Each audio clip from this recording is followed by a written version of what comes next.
Good morning students. कक्षा 9 में हम लोग 3 प्रश्नावली कंप्लीट कर चुके थे। चौथी प्रश्नावली अभी चालू हो रही है और चौथी प्रश्नावली का नाम है हमारी सिलेबस में दो चर वाले रैखिक समीकरण। दो चरों वाले रैखिक समीकरण ये हमारा टॉपिक है और इसको बढ़िया ढंग से समझ करके चलिए, क्योंकि आगे ये टॉपिक काफी विस्तृत रूप से 10वीं तक आएगा काम में। कक्षा 9 हमारा टॉपिक है दो चरों वाले रैखिक समीकरण।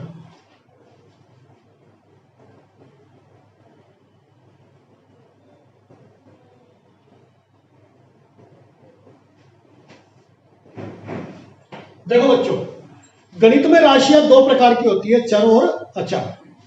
ये मैं आपको बहुपद वाली प्रश्नावली में पढ़ा भी चुका हूं, चर और अचर। चर प्रश्नावली, चर का मतलब होता है वेरिएबल, VARIABL, वेरिएबल्स, और ये होता है नॉन वेरिएबल्स, राइट। चर वो राशियां होती है जिनका मान प्रश्न से प्रश्न, प्रत्येक परिस्थिति, अलग अलग स्थिति में बदलता रहता हो और इनको प्रदर्शित किया जाता है अंग्रेजी के, हिंदी के अल्फाबेट से। अंग्रेजी या हिंदी के अल्फाबेट से इनको प्रदर्शित किया जाता है। समझ लीजिए क्या है। राम की आयु x वर्ष है। अब राम यदि 32 साल का है तो x का मान क्या आया? 32। आज का तापमान 22 डिग्री सेल्सियस है। आज मान लीजिए इस समय 28 डिग्री टेम्परेचर है, तो y का मान क्या हो जाएगा? 28। ठीक है, तो ये हुआ चर। राहुल की उम्र 26 वर्ष है। 26 वर्ष बाद में पता लगा, हमने राहुल की उम्र को यदि x माना तो राहुल के केस में x बराबर 26। और अचर राशियां सभी वास्तविक संख्याएं 2, 3, 5, 0, -2, 1/2, 1.5, √2, √3, 16/7, 3/5 आदि सभी संख्याएं, सभी वास्तविक संख्याएं जिसमें परिमेय भी है और अपरिमेय भी है, ये सभी अचर राशियां कहलाती है। चर और अचर की जोड़ बाकी गुणा भाग का सीधा सा नियम यह है, कभी भी चर और अचर आपस में ना जुड़ते हैं, ना घटते हैं, ना गुणा होते हैं, ना भाग होता है। एज इट इज लिखा जाता है, जैसा है वैसा का वैसा लिखा जाएगा। 4 में x जोड़िए कि सर ये लो, 4 में से x घटाओ कि सर ये लो, 4 को x से गुणा करो सर ये लीजिए, और 4 में x का भाग दो सर ये लो। ये हो गया चर और अचर का जोड़ बाकी गुणा भाग। अब देखिए क्रम बदलता हूं, x में 4 जोड़िए कि सर ये लीजिए, x में से 4 घटाओ ये लो सर, x को 4 से गुणा करो ये लीजिए, और x में 4 का भाग दो। बहुत ध्यान से सुनना, योग में संख्याएं क्रम विनिमेयता गुणधर्म का पालन करती हैं, इसलिए ये दोनों एक ही है। 4 + x लिखे या x + 4 लिखे। इसी तरह से गुणा में भी संख्याएं क्रम विनिमेयता गुणधर्म का पालन करती है, इसलिए 4x लिखो या x4 लिखो। प्रचलन यह है कि 4 को पहले लिखा जाता है, x को बाद में, अचर राशि पहले और चर बाद में। अचर राशि चर का गुणांक कहलाती है, इसलिए इसको ऐसा लिखेंगे। लेकिन व्यवकलन में यानी कि घटाने में और भाग में संख्याएं क्रम विनिमेयता गुणधर्म का पालन नहीं करती, अर्थात इनका मान बदल जाता है, इसलिए 4 - x -4 के बराबर नहीं है। ओके, ऐसे ही 4/x is not equal to x/4। 4/x और x/4 बराबर नहीं है। बहुपद वाली प्रश्नावली में मैंने आपको खूब अच्छी तरह बताया था कि व्यंजक क्या है और बहुपद क्या है। व्यंजक और बहुपद समझाए। बहुपद में एक घातीय भी समझाया था, द्विघातीय भी समझाया था, एक चर्य भी समझाया था, द्विचर्य भी समझाया था, बहुत से बहुपद समझाए थे। ठीक, व्यंजक कोई सी भी संख्या हो सकती है जिसमें चर और अचर शामिल हो प्लस माइनस के चिन्ह के साथ। बहुपद, बहुपद में चर की घात कभी भी पूर्ण संख्या होनी चाहिए, बस ये प्रतिबंधता। अर्थात x की घात अंडर रूट में नहीं होनी चाहिए, क्यूब रूट में नहीं होनी चाहिए, बटे सही में नहीं होनी चाहिए और ऋणात्मक नहीं होनी चाहिए, तब यह बहुपद माना जाएगा। एक घातीय जिसमें की घात एक हो, जैसे x की घात एक है, और द्विघातीय दो घात हो, बड़ी से बड़ी घात, सबसे बड़ी घात दो घात होनी चाहिए और वो जरूर होनी चाहिए। एक घातीय बहुपद का व्यापक रूप था ax प्लस बी, और द्विघातीय का ax square plus bx plus C. ये द्विघातीय बहुपद का व्यापक रूप था। एक चर्य जिसमें केवल एक चर हो, जैसे कि ये दोनों है, और द्विचर्य x plus y plus z, x square plus y square plus z cube, इस प्रकार के पद द्विचर्य या त्रिचर्य या बहुचर्य कहलाते हैं। अब मान लीजिए एक बच्चा मार्केट गया और मार्केट से उसकी मदर ने यह कहा कि जाओ 1 किलो आलू और 1 किलो टमाटर ले आओ। बच्चा मंडी जाता है, 1 किलो आलू और 1 किलो टमाटर लाता है, और माता जी को मान लीजिए 100 रुपए में से 40 रुपए वापस दे देता है। कितने का है? 60 रुपए। 60 रुपए में 1 किलो आलू और 1 किलो टमाटर है। अब कोई पड़ोस में उसकी माता जी से पूछता है कि मंडी में टमाटर क्या भाव है। क्या उसकी माता जी मंडी के टमाटर का भाव बता सकती है? वो ये तो कह सकते हैं कि हमारा बच्चा मंडी गया और मंडी से 2 चीजें लाया, आलू और टमाटर, और ये 60 रुपए के थे, लेकिन मुझे ये नहीं मालूम कि टमाटर क्या भाव है और आलू क्या भाव है। जब पड़ोस में ये बताया गया कि टमाटर का भाव 40 रुपए किलो है, तो बताइए आलू का भाव क्या हुआ? आलू हो गए 20 रुपए किलो। दो चर में दो अज्ञात राशियां होती है और इनका कुछ मान होता है, यानी कि बराबर होता है। बराबर करने के बाद x प्लस वाई, ये तो है बहुपद, और x प्लस वाई बराबर 60, जब बराबर का चिन्ह आ जाए, संतुलन हो जाए, तराजू बन जाए, बैलेंस हो जाए, तो ये कहलाती है समीकरण। क्या कहलाती है? समीकरण। दो चर x और y, एक घात है, इसलिए इसको रैखिक बोलते हैं। रैखिक क्यों बोलते हैं? क्योंकि जब मैं इसका आलेख सिखाऊंगा आपको बनाना, तो इसका आलेख यानी कि ग्राफ हमेशा सरल रेखा प्राप्त होता है। दो चर्य रैखिक समीकरण का मतलब यह है कि इनकी घात एक है, और जिसमें अगर दो घात हो तो वह द्विघातीय समीकरण बन जाती है।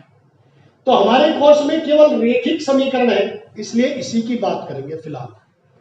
10th में आपको द्विघातीय समीकरण भी आएंगे। दो चर्य रेखिक समीकरण में दो चर होते हैं और उनका मान किसी अचल राशि के बराबर होता है। एक विद्यार्थी के गणित और अंग्रेजी में अंक मिलाकर के, मैथ और इंग्लिश में अंक मिलाकर 150। बताइए मैथ में कितने अंक हैं और इंग्लिश में कितने? आप नहीं बता सकते। लेकिन जब मैं कहूंगा कि मैथ के अंक 80 हैं, तो आप तुरंत कह देंगे सर इंग्लिश के अब 70 होंगे, ऐसे 150। बराबर के उल्टे हाथ की तरफ, लेफ्ट हैंड की तरफ लिखी गई चर या अचल राशियां LHS में कहलाती है बायां हाथ की तरफ, और यह कहलाता है RHS, और बीच का निशान होता है संतुलन का, जो कि बराबर से इंगित किया जाता है। दो चरों वाले रेखिक समीकरण को जो भी हमें अज्ञात राशियां दी जाती है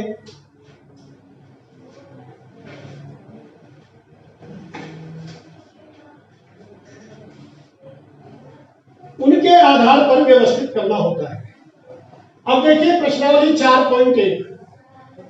4.1 में पहला सवाल, एक नोटबुक की कीमत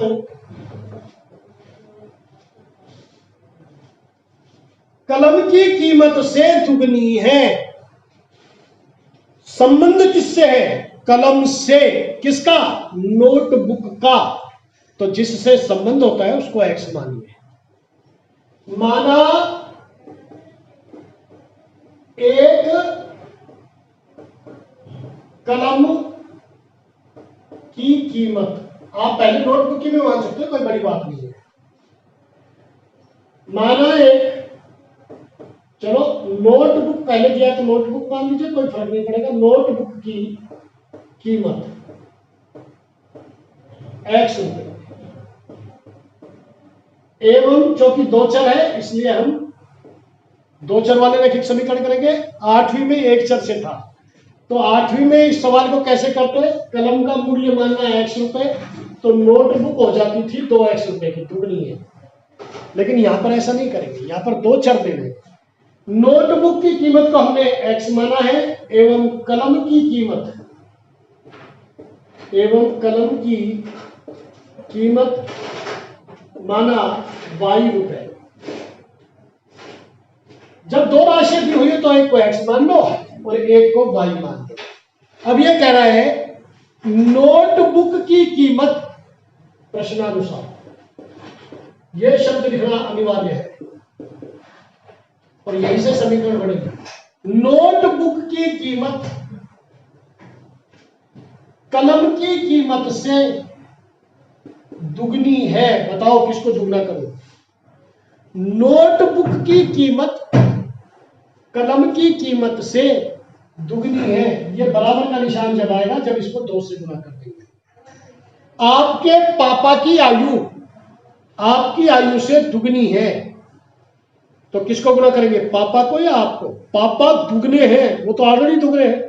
आपकी उम्र को 2 से गुना करेंगे तब आप पापा के बराबर आएंगे। ये बराबर के लिए समीकरण बनती है। तो x बराबर 2y। चर अचर का पक्षांतरण आप पढ़ चुके हैं और इसका पक्षांतरण करेंगे तो x माइनस 2y बराबर 0। ये भी उत्तर सही है, ये भी उत्तर सही है, ज्यादा सही ये है, क्योंकि दो चरों वाले रैखिक समीकरण का व्यापक रूप है ax plus by plus c बराबर 0। इस रूप में आपकी समीकरण होनी चाहिए, इसको बोला जाता है व्यापक रूप। ओके,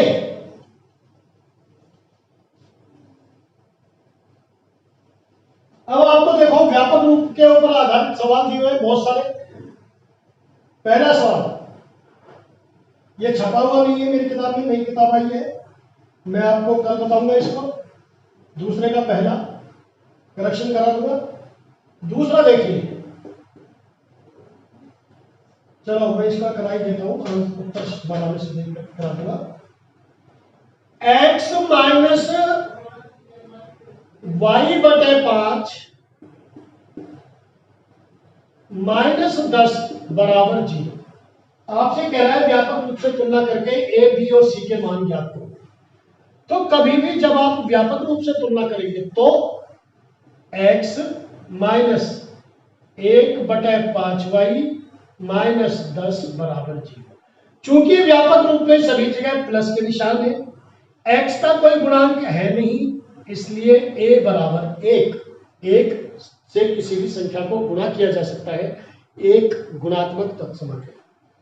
b बराबर 1/5 नहीं, माइनस 1/5, क्योंकि इसको जब हम और हल करेंगे तो एक तरह से ये आ जाएगा 1x प्लस माइनस का 1/5 ब्रैकेट में ले लो y प्लस माइनस का 10। सभी जगह प्लस लाने के लिए माइनस के निशान को ब्रैकेट के अंदर ले बराबर 0। तो ये c बराबर क्या आया? -10। ये आपके उत्तर है। और देखिए 2x बराबर -5y। चलो तीसरा सवाल देखो पहले।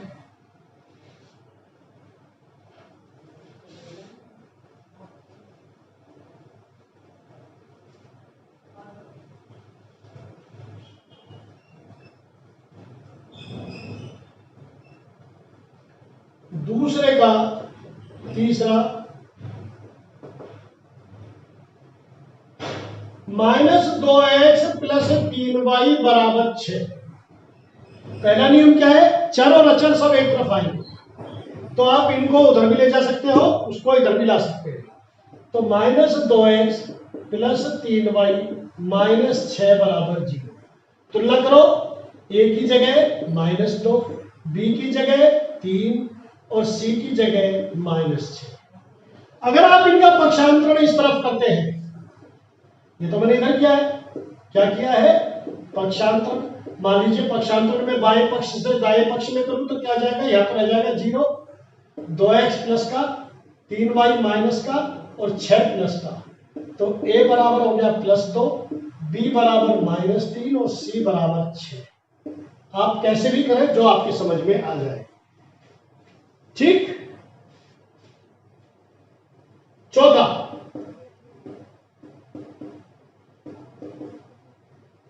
x बराबर 3y, पक्षांतरण करो, x - 3y बराबर 0। तो क्या हो जाएगा, 1x - 3 गुणा y बराबर 0। 0 का पक्षांतरण नहीं होगा। a बराबर 1, b बराबर -3, अचर पद नहीं है इसलिए 0।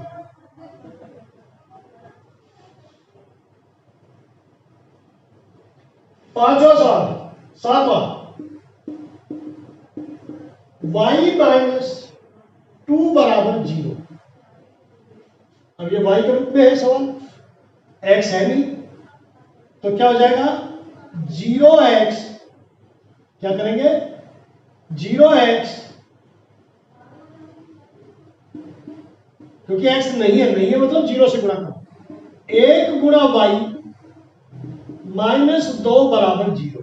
तो a बराबर क्या हुआ, 0, b बराबर 1 और c बराबर -2। इस तरह से ये सभी सवाल आप लोग कर लेंगे। Now it is over for today. आज के लिए इतना ही बहुत है। 4.1 प्रश्नावली हमारी समाप्त हुई। कल 4.2 प्रश्नावली शुरू करेंगे। Thank you very much.